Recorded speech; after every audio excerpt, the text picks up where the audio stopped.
నమస్తే, welcome to TV 999 news. ఇక వార్తల్లోని వివరాలు చూద్దాం.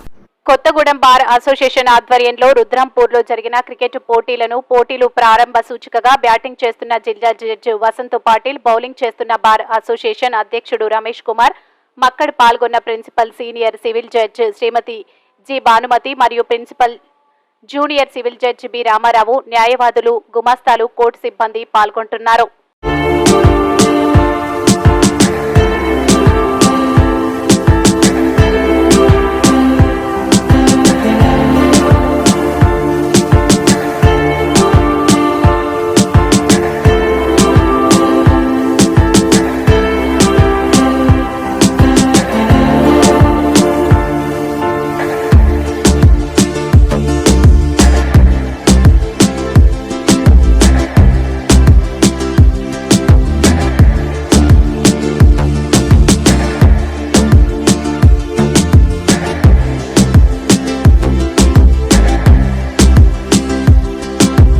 వివరాల కోసం చూస్తూనే ఉండండి టీవీ 999 న్యూస్.